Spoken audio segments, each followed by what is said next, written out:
Oh, coffee, tea, and sugar. Oh my God. Yeah.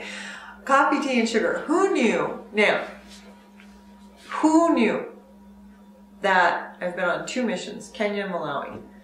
Who knew that coffee, tea, and sugar would take up so much of my time?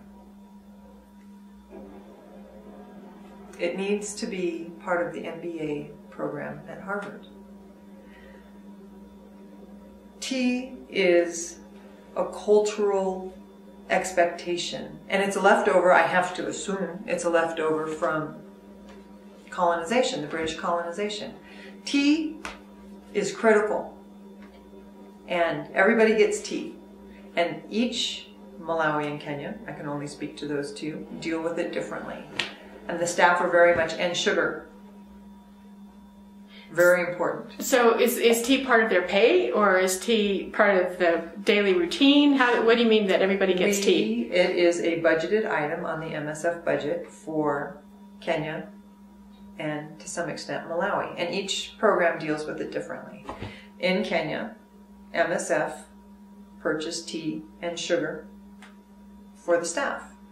And when the cooks in the office were making the tea and sugar, they would always come to you at the end of the month and say, "Oh, I ran out of sugar." You don't get extra sugar.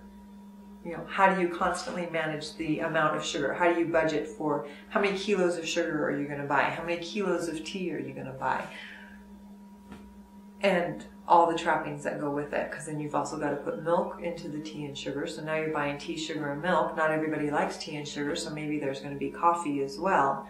And it becomes a budgeted item.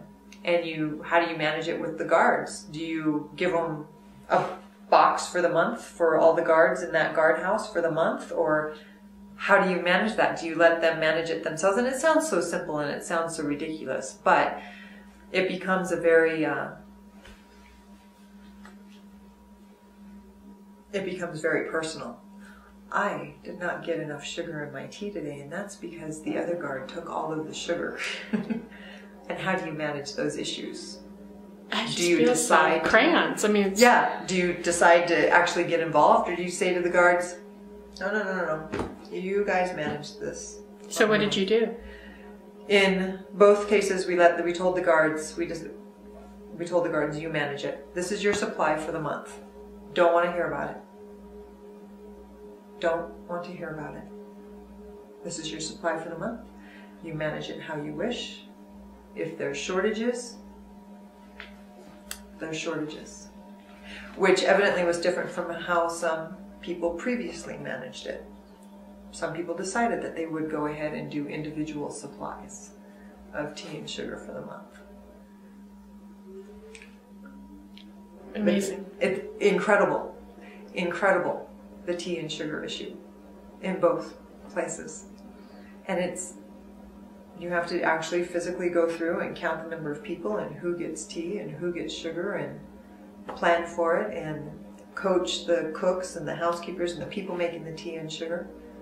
Go ahead and cut back a little bit. They'll never know. Don't put so much sugar in. Stretch your sugar out. And you'd watch the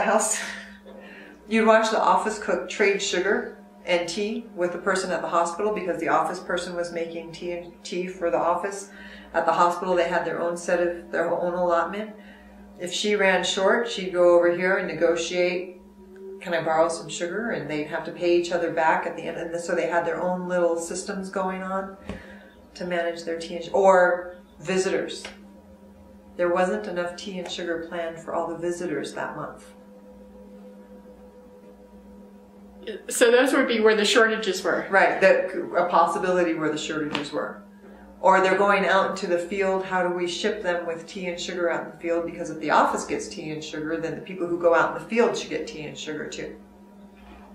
So now you're putting it in thermoses, but then by the time you put it in a thermos, it's not hot enough when it's time for, it's just never ending. It was never ending. Another item for SPHR. Right. Put it on the test.